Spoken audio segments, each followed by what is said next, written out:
Hey there, welcome. Today we're going to be talking about the kneeling hip flexor glute stretch. Now this is mainly going to be stretching out the hip flexor. However, if your glutes are tight, then this is definitely going to feel, you're going to feel a nice little stretch in the glutes.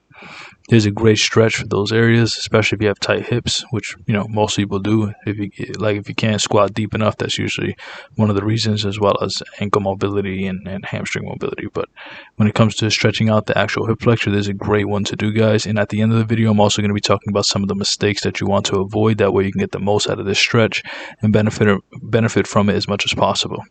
So obviously you want to make sure that you're down on the knee with your front leg bent and your back leg sitting backwards with the hips further back than the torso. But before we continue with more tips, here's a word from today's video sponsor.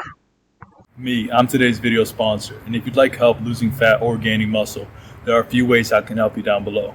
Either set up a free consultation with us, purchase one of our free affiliate links, or purchase one of our instant access affordable training programs.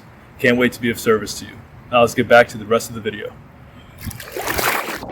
Now, there's an incredible stretch for the hip flexor, like I said, but here's a couple other tips that I want to go over today that I think are going to be helpful. So that front leg, you want to make sure that you're bent at around the 90-degree angle.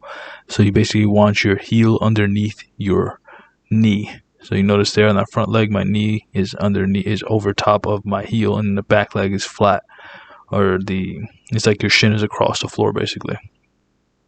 You also want to make sure that your back leg, the actual foot itself, is not on your toes. So just like lay it down exactly like this. This is going to be the most comfortable. And you want to make sure that you're using the opposite hand, the same side hand of the hip that you're stretching to push your hip in while your torso stays upright. So notice how my knee on the back leg is behind my hip. That means that you're actually stretching your hip flexors. Now, if you got really tight hip flexors, then what's going to end up happening is it's not going to be a huge difference between the level of your hip and knee. But as you do it more and as you keep pushing that hip forward and squeezing that right glute, in this case, if you're doing the left leg, then obviously you'll be squeezing the left glute. But squeeze that glute in as you're stretching and keep your torso upright. Do not lean forward. And do not bring that knee in any closer to stay underneath the hip there. What I would do is I would hold that for around 30 seconds or so. Just lightly start off light and then slowly start to increase the depth of that stretch. Do it for 30 seconds. Switch sides. Do that for a total of 5 minutes or so, 3 to 5 minutes. And if you have another area you want to stretch, then go and do that. But what you want to do is make sure also that you're stretching. I would recommend after the workout, not before, because usually if you're not hot already prior to a stretch, then it makes it more dangerous and you might pull something.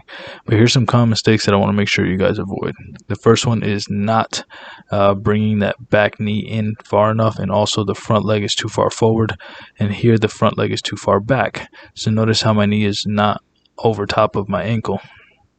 Another common mistake is leaning forward. So you want to avoid this because you're not going to feel any stretch whatsoever on that hip flexor. And then the next mistake that we want to make sure we don't do is arch our lower back. We want our back flat and our glutes in.